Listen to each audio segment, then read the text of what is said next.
I wish I could say in life that I think everything through. You're here, I'm probably the only one. All of you guys, you think everything through all the time. You consult Jesus about everything. You never mess up. But I'll tell you what, I mess up a ton. And the reason being is because, unfortunately, occasionally, I listen to myself and culture, which says this. Culture says, you do you, and what you want is what's best for you. That is not true at all. Now, some of you guys may be like, yeah, you know what I do? I just follow my heart. That is the worst advice, all right? But you wanna know why? Because sometimes my heart tells me at 11:30 to go to Taco Bell. That's a bad call. There is no scenario where you're like, that was an amazing decision. Whatever, that's just a little thing. And then there are times in my life where there's big decisions and big things that happen that I go, I want and I'm like, wait a second.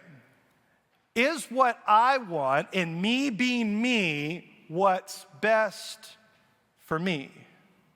Because you see, here is the reality. To live life to the full, you can't do and live any way you want. Now, I know that's not very PC, but I'm not a very PC guy.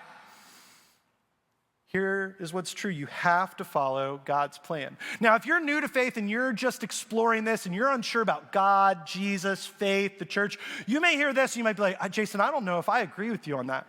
Because I've been living life and things have been going pretty good for me. And I would say that's wonderful. I did that for decades in my life. But here's the problem. Life and sin and hardship and pain will eventually catch up to you. I heard a quote years ago that which is internal always becomes visible. And it's true that if you don't have this foundation in God that we're going to be looking at today, at some point, life might be great, life might be good, but you are not whole until you have a life in Jesus.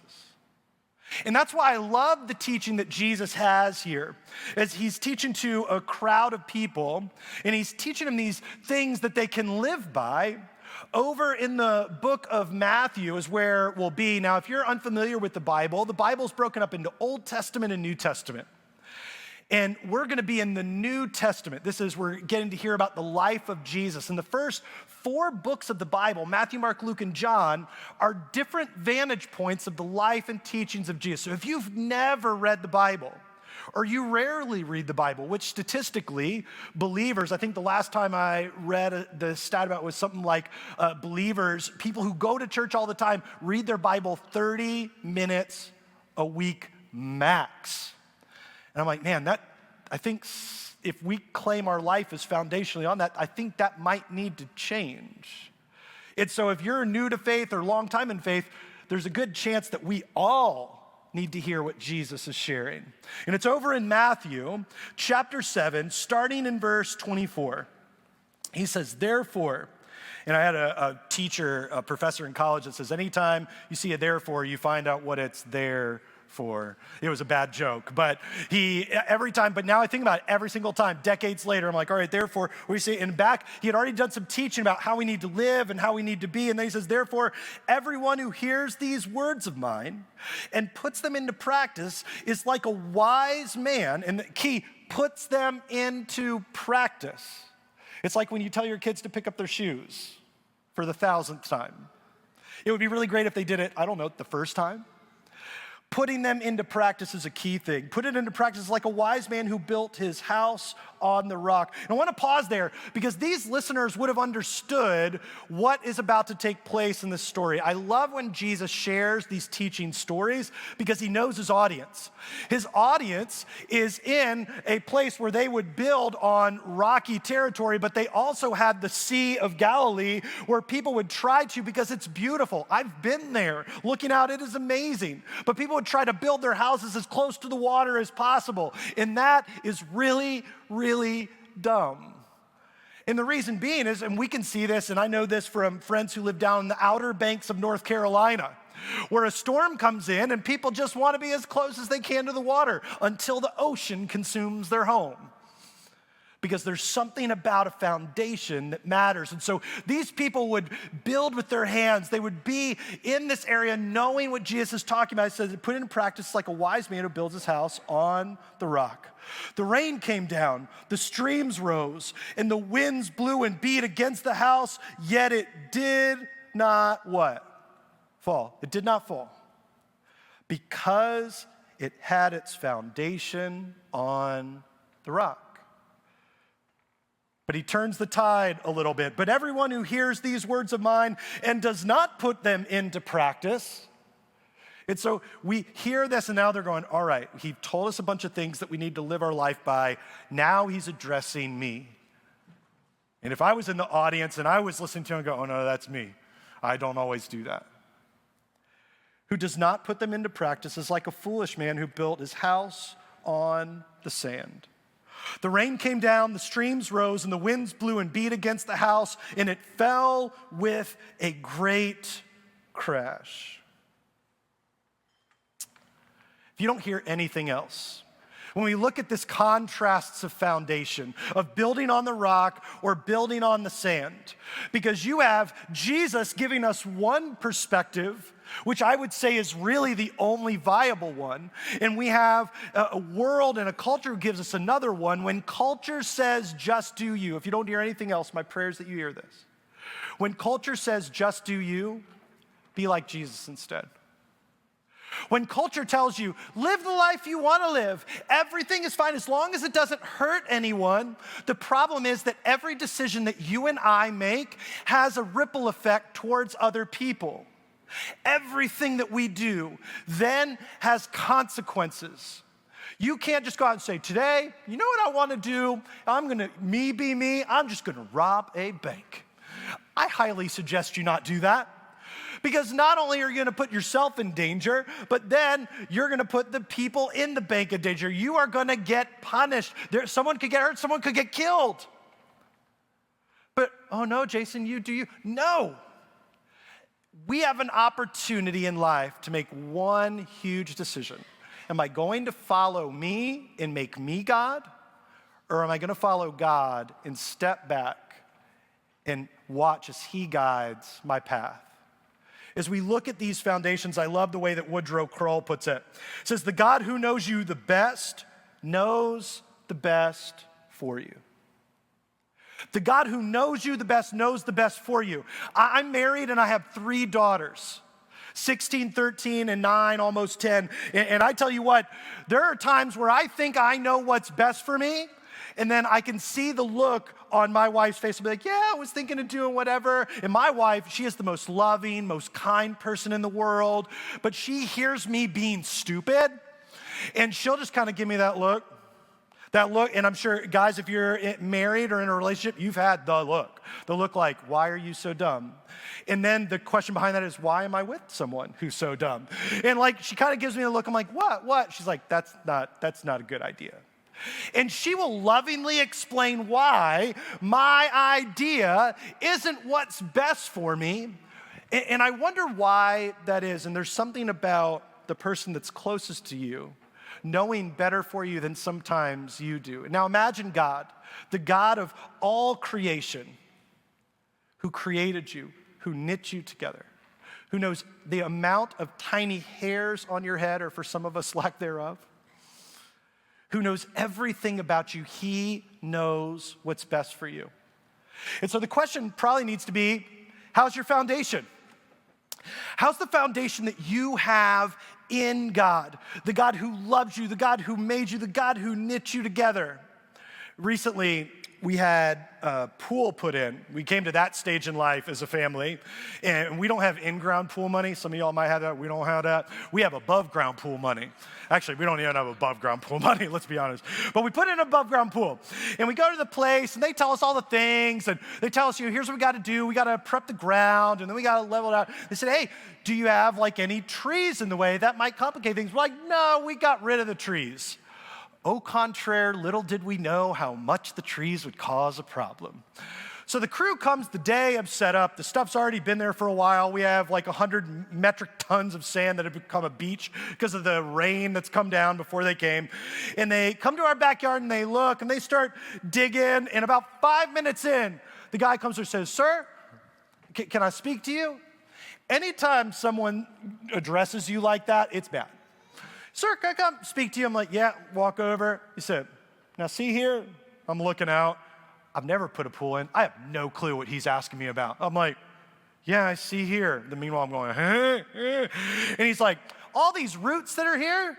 I'm like, and I'm thinking to myself, chop them out, bro. But I don't say that out loud. He's like, "We can't install your pool."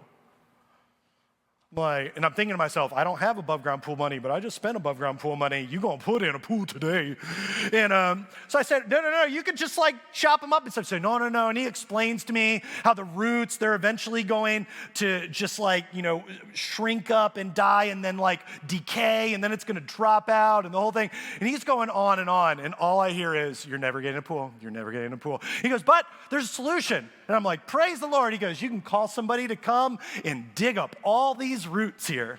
And all I hear is change. I said, "I don't know who it is." He said, "Call this guy." Call that guy. That guy comes out 2 days later, sends out a guy who during COVID, it hurt his eyesight. I did not know this. Came out with a machine. He's almost fully blind, cutting up roots in my backyard. I didn't know this until like days after they had come and dug everything up. He goes, "Yeah, do you do a good job?" I was like, "I guess so. I don't know. There's dirt and less roots." He's like, "All right, good, because sometimes that guy doesn't get everything because he's almost blind now." I'm like, "Why are you?" No, but I didn't say a word. And so I'm like, "All right, call the pool company. When can we get it scheduled to put this pool in?" They're like, "A month from now." I'm like, "Oh." Tell my daughters, they're all, "Oh." And so a month goes by, they come. He comes, walks in the backyard, and I hear the same thing. "Sir, can I have a conversation with you?" I'm like, "Oh, beep, beep, beep, beep, beep, beep." Like there's things I'm saying. I'm like, I'm going to say them in my head, not out loud. And I walk over, "What is it?" He goes, "These roots." I'm like, "I called the guy you said." He's like, "Well, what they thought was going to be 3 hours, took 8.5, almost 9 hours, is they dug out root after root after root." And I'm like, "Why are you doing this?" And he explains to me the whole process. He says, "We got to dig down. We got to lay down this sand. We got to put down this framing. Everything has to be level because if you don't, your pool will be ruined." He says, "We have to have the right foundation or you'll have a year of use, not 10, 15, 20 years of use." And so when I hear that and that much work and energy and time and money and things that go into a pool, how much more important is it for you and I to look at our foundation in Christ and following him? It is exponentially greater and more important. And so I guess what I need to ask you is, are you open to evaluating your life to see if your foundation is one set on Jesus? Which leads to 3 kind of follow-up questions. And so if you're very OCD, this would be number 1. Do you think your foundation is important? Because for some of us, we'd say, "Well, yeah, I think it's important. I go to church every Sunday." Some of you maybe even take it a step further and you go to a small group, or I think you call them life groups here, that you go and do these things. You're like, "Yeah, and I even serve. Woo, like I got all the boxes checked." You go, "I know my foundation's important." And I would say, do you? Because I meet people of faith who think they check all the boxes, who think their foundation's built on what they do, not whose they are. You can do a bunch of things and never really have a foundation in God. Let me say that again. You can show up on Sunday, go to small groups, serve, feed the homeless, do all the things, but not be connected in relationship to the God of all creation. And that's a scary thing, but I love the way that the half-brother of Jesus, James, put it. He says, "Come near to him," over in James chapter 4 in the New Testament. "Come near to him, and he will come near to you." When we think about the power and the importance of a foundation, last time I was with you, as Brett said, I was pastoring a church, healthy, vibrant, thriving. And God kind of worked on my wife and I in our heart. He says, I think I have a new thing for you. And I said no. My wife was like, I think God's confirming we have this new thing coming. I'm thinking, well, go back to God and try again. Because I like what anybody from the outside would have said. The church is growing, you've bought land, they had a building, you renovate a building, you made more buildings on it, things are growing, things are good. And God kept saying to us, do you trust me? Basically what he's saying is your foundation one on me or on what you do? In all the last 16 years, we took care of my wife's dad, who lived with us. He's a retired Marine Master Sergeant. And we felt this pull that God was changing things. And one of the things was he was changing was to be with him and care for him. Moving me out of ministry and taking a job in the marketplace, doing a marketing job for a national realty company. Then 9 days later, we had to look at this question of, do we think our foundation's important? Because I came down from a meeting, I was working from home and everything was fine. And then I came down again 30 minutes later as people are arriving and he was complaining that he wasn't feeling well. He was healthy as a horse. That morning I got the mower out for him. He wanted to mow the lawn, in his mid to late 80s. Like, he was healthy though. And then as my daughters went upstairs, he started having a seizure and we called an ambulance. And as we called the ambulance, they arrive and they take him to the hospital. And as we're at the hospital, we arrive and they've already called. It's not even been 20 minutes. They've already called the helicopter to airlift him from the hospital we're at to the Norfolk Heart Hospital because he had an aortic aneurysm. Normally, people that have those, it's fatal immediately and they fall down and die. They thought, and they're thinking, like, we've caught it in enough time. We're flying him there. We're going to go into surgery. We go home. We tell the girls, we're going to the hospital. We're going to be there. They're there for hours and hours into the late night, early morning. And then we have a doctor come out, and tear-stained glasses I can see behind him as we make the walk and sit down. He says that we did everything we could, but there's nothing more we can do. He's got hours. And my wife and I are running through all these emotions of this man who we've loved dearly. He had become my best friend, which rarely happens that you're best friends with your father or mother-in-law.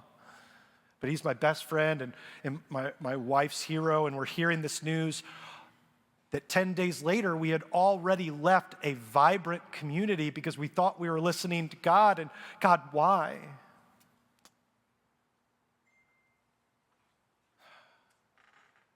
Man, we knew in that moment that we really needed that foundation. And what God began to answer along the way is that if I had still been in ministry, he would have died alone and my oldest daughter would have come home and found him. And God was knitting this plan together that, do you trust me? Not to do what you want, but what I need for you. And God is doing the very same thing in your life in this moment. Do you trust me with your foundation? Because if you do, I'm going to take you places that you probably don't want to go and do things that you don't want to do, but I have a reason and a purpose for it.